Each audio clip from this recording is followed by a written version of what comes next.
You're sitting in your car outside Target at 9:47 p.m. on a Wednesday, staring at your banking app, trying to figure out if you can afford the $43 worth of stuff in your cart without overdrafting.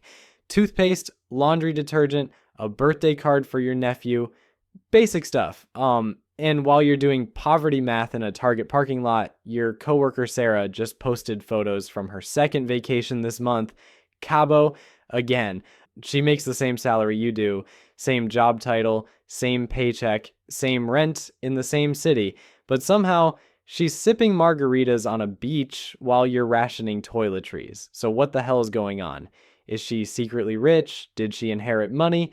Is she drowning in credit card debt behind Instagram filters? My name is Nick, and the answer is going to make you unreasonably angry because it's none of those things. Our Sarah made one boring financial decision 6 years ago, spent maybe 30 minutes setting it up, and then literally forgot about it. That decision is currently worth $43,000. In 34 years, it'll be worth $2.8 million. And the decision costs the same amount you probably spent on DoorDash last month. If you're tired of watching people who make the same money somehow have completely different lives, hit that subscribe button, because today we're going to talk about the math that nobody bothered to teach you in school. Let me introduce you to two people. Person A, we'll call her Jessica. She's 28, makes $65,000 a year, drives a 2019 Honda Civic she bought used, and her investment account has $47,000 in it. Person B, Amanda, also 28, also makes $65,000, drives a 2024 BMW 3 Series, and her investment account has $3,200 in it. Both think they're doing fine. Both think they have basically the same life. Let's fast forward and watch what actually happens. At age 35, Jessica has $162,000 invested. Amanda has $31,000. The gap is noticeable, but Amanda's not worried. She's still young. At age 45, Jessica has $535,000. Amanda has $94,000. Now Amanda's starting to panic, but she's got 2 kids, a bigger house, and even less margin to save. At age 55, compound interest has officially gone vertical. Jessica has $1.52 million. Amanda has $218,000. Amanda is Googling how to catch up on retirement at 55 and realizing she needs to save 40% of her income. That's not happening. At age 65, Jessica has $4.32 million and retires wealthy. Amanda has $461,000. She's doing the math and realizing she's working until 72 minimum. Same starting point, same salary. One of them is financially free. The other is trapped. What did Jessica do differently? She invested $500 every single month starting at age 22. That's it. $500 into an S&P 500 index fund, automatically withdrawn on the first of every month. And then she forgot the account existed. She checked it maybe once a year, said, cool, it's still growing, and went back to living her life. Amanda spent that same $500 on a car payment. For her entire 20s and 30s, she always had a car payment. That's the entire difference between $4.32 million and $461,000. Now you're thinking, okay, Nick, $500 a month is a lot of money. Where am I supposed to find $500? Here's where this gets uncomfortable. You already have it. You're just spending it on things that won't exist in 40 years. The average American spends $273 per month on subscriptions they barely use. Yeah, Netflix, Hulu, Disney Plus, Spotify, gym memberships they haven't visited in 8 months, apps they forgot they signed up for. That's $273 right there. Then there's dining out and DoorDash, another $280 per month average. Add those together, and you're at $553 without even trying. But here's what that money really costs you. That $280 restaurant budget, if you invested it instead, becomes $632,000 in 30 years at 10% returns. You're not spending $280 on dinner. You're spending $632,000 on dinner. That $273 subscription budget becomes $616,000 every single month. You're choosing between keeping Netflix and DoorDash or retiring 7 years earlier. Most people don't even realize they're making that choice. Let me show you the math that breaks people's brains. Like if you invest $500 every month for 40 years in an S&P 500 index fund, you end up with $3.16 million. Out of that $3.16 million, you only contributed $240,000 of your own money. The other $2.92 million, that's 92.4% of your wealth, came from compound interest. You planted $240,000. The market grew it into $3 million. After 10 years, you'll have about $102,000. After 20 years, $379,000. After 30 years, $1.13 million. The first $100,000 takes about 10 years of grinding, but going from $1 million to $2 million only takes 6.7 more years because your money is now making more money than you're adding. Wait, it gets stupider. Someone invests $5,000 per year from age 25 to 35. That's 10 years. $50,000 total. Then they stop. Never add another dollar. At 8% return, they'll have $787,000 at age 65. Someone else waits until 35 and invests $5,000 every year for 30 years straight. They contribute $150,000 total, 3 times more money. They end up with $611,000. The person who invested for 10 years and stopped beats the person who invested for 30 years by $175,000. That's compound interest punishing the person who waited, even though they did everything right. They just did it a decade too late. Here's where you're probably getting nervous, but Nick, what if the market crashes? This is the objection that keeps smart people poor, so let's kill it with data. The S&P 500 has returned approximately 10% annually since 1926. That's almost 100 years, including the Great Depression, where the market dropped 86%, World War II, the 1970s stagflation, the dot-com crash, 2008, and COVID. Through all of that, the average return is still 10%. After inflation, about 7%. Still enough to turn $500 a month into $1.3 million. But here's the part that should make you feel better. The S&P 500 has never produced a negative return over any 20-year period. Not once in history. If you invest consistently for 20 years, you have always made money. Over 30 years, the worst return was 4.3% annually. Every single crash has recovered. The 2020 COVID crash recovered in 5 months. 2008 took 5.5 years. And here's the secret nobody tells you. If you're investing $500 every single month, crashes are your friend. When the market drops 30%, your $500 is buying shares at a 30% discount. Dollar cost averaging automatically buys more when prices are low. You don't have to time anything. There's data from JP Morgan showing that if you invested $10,000 from 2003 to 2022 and stayed fully invested, you'd have $64,844. If you missed just the 10 best days out of more than 5,000 trading days, your return drops to $29,708, less than half. And 7 of those 10 best days happened during bear markets. If you panic sold during a crash, you almost certainly missed the recovery. The S&P 500 survived the Great Depression, 2 world wars, 9/11, and 2008. But sure, it probably can't survive you putting in $500 a month. You're the thing that finally breaks capitalism. So if the math is this obvious, why are 46% of American households sitting on zero retirement savings? Why is the median 401k balance for people aged 55 to 64 only $88,000?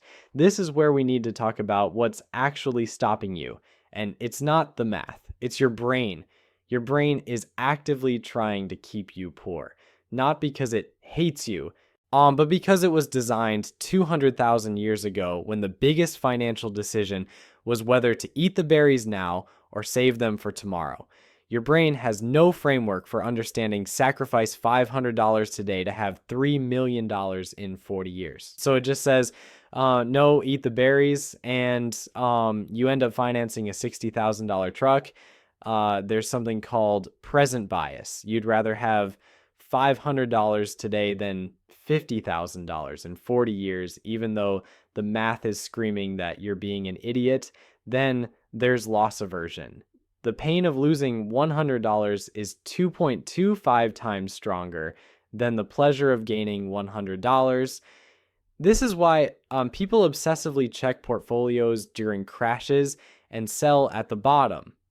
Research shows people who check their accounts once a year or never are far more likely to build wealth. The less you look, the richer you get. And then there's lifestyle inflation. Every time you get a raise, you immediately upgrade your life to match. Nicer apartment, better car, fancier restaurants. Research shows 78% of people say they'll increase savings when they get a raise. Almost none actually do unless it's automated. Your brain sees extra money and immediately allocates it to slightly nicer versions of things you already had. But here's what makes me angry about all this. You know who's making money off your inability to save? Everyone. The financial industry makes money when you panic and trade. They make $0 when you buy one index fund and ignore it for 40 years. That's why they'll never tell you the solution is boring. Car dealerships extend loans to 7 or 8 years so monthly payments look affordable. Every advertisement is designed to convince you that your $500 belongs with them, not in an index fund. They're stealing your retirement, $500 at a time, and most people never notice. Okay, you're probably thinking this only works for rich people. Let me introduce you to a janitor who died with more money than most doctors. Ronald Red was a gas station attendant and janitor in Vermont. Never made more than $20,000 a year. He'd show up to work in a jacket held together with safety pins. Drove a 2007 Toyota Yaris with rust eating through the doors. His coworkers joked about how cheap he was. One guy said, if Ron earned $50 in a week, he'd probably invest $40 and live on $10. Ron died in 2014 at age 92. His lawyer called the local hospital about his will. The hospital was probably expecting $5,000. Ron left them $4.8 million. The library got $1.2 million. His estate was worth over $8 million. The same coworkers who made fun of his rusty Toyota had been working alongside a multimillionaire for decades and had no idea. Ron just bought dividend-paying stocks every single week for 70 years and never sold. He could have retired at 50, but he liked his job. That's what financial freedom actually looks like. Sylvia Bloom was a legal secretary in Manhattan who took the subway for 67 years. When lawyers placed stock orders, she'd quietly buy smaller amounts of the same stocks. When she died, she had over $9 million and left $6.24 million to charity. Grace Groner bought 3 shares of Abbott Laboratories stock in 1935 for $180. She reinvested every dividend and never sold. When she died in 2010 at age 100, those 3 shares had become $7.2 million. Fidelity now has 595,401 millionaires. Average contribution rate, 14.1% of salary. Average tenure, 26 years. That's it. The flip side, the median retirement savings for Americans aged 65 to 74 is $200,000. Social Security pays an average of $1,976 per month. 1 in 5 Americans over 65 is still working because they have to. These people worked 40 or 50 years and they're broke. They didn't fail because they were lazy. They failed because they spent the $500 on car payments and restaurants and things that seemed important but don't exist anymore. People will spend 40 hours researching which $1,200 phone to buy and 0 hours figuring out how to turn $240,000 into $3 million. The phone will be worthless in 3 years. The investment will be worth millions in 40. But hey, at least the camera has good night mode. You know what's wild? Ronald Red died with $8 million. The average doctor dies with $1.2 million in debt. Turns out buying a $90,000 BMW every 3 years costs more than actually being successful. Now let me tell you about the fee scam stealing $200,000 from your retirement. If you invest $500 a month for 30 years in a low-cost S&P 500 index fund with a 0.03% expense ratio, you'll have $1.124 million. In an actively managed fund charging 1% annually, you'll have $915,000. Same money, same time, $209,000 difference. That $250,000 went to the fund manager for underperforming the index. The funds you want are simple: Fidelity 500 Index Fund, FXAIX 0.015%. Vanguard S&P 500 ETF VOO 0.03%. Schwab S&P 500 Index SWPPX 0.02%. Pick anyone. They all track the same index and cost almost nothing. Here's what nobody tells you about the $500 you think you don't have. The average new car payment hit $748 per month in 2025.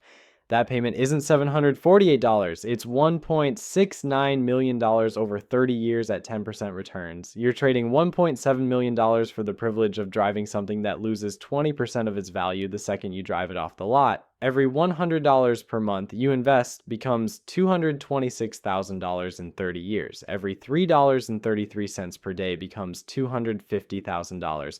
The money's there. You're spending it on things that'll be gone in 30 years instead of on being a millionaire. Let's talk about accounts. Roth IRA, you contribute after-tax money, everything grows tax-free forever. The 2026 limit is $625 per month. On a $1.13 million portfolio, you save roughly $150,000 to $200,000 in taxes. If you're making under $153,000 single or $242,000 married, max this first. 401k pre-tax contributions. So if you're in the 22% bracket and invest $500 monthly, your paycheck only drops $390. And if your employer matches, which 85 to 98% do, it's free money. Most common match is 50% on the first 6%. If you make $60,000 and contribute $500 monthly, your employer adds $150 free. So here's what you actually do. Step 1, open a Roth IRA at Fidelity, Vanguard, or Schwab. Takes 20 minutes. Step 2, link your bank and deposit money. Step 3, buy one S&P 500 index fund, FXAIX, VOO, or SWPX. Step 4, set up automatic monthly investment of $500. Step 5, forget the account exists. Don't check it every day. Let it compound while you live your life. Look, I can show you all the math. I can tell you about janitors who became multimillionaires and doctors who died broke. None of it matters if you don't actually do it. And here's the thing about compound interest. Every day you wait, the math gets exponentially worse. Right now, $500 a month for 40 years gets you $3.16 million. Wait 1 year, you need $520 per month. Wait 5 years, $690. Wait 10 years, $1,050 per month. The target moves away faster than you can catch up. There's a version of you that exists 40 years from now. That person is checking their account, seeing $3.16 million. They're planning retirement. They're not worried about money. They're not working at 73. They're free. And there's another version 40 years from now trying to afford medications, working part-time because Social Security isn't enough, one emergency away from catastrophe, wondering where the money went. Whilst the answer is car payments and DoorDash and subscriptions that seemed important in 2026 but don't exist anymore. Both of these people are you. The only thing that determines which one becomes real is what you do in the next 30 minutes. Open the account, set up the transfer, buy the fund, then go live your life while the math works in the background. Or don't and spend the next 40 years wishing you had. The choice is yours. The math doesn't wait, and neither does time.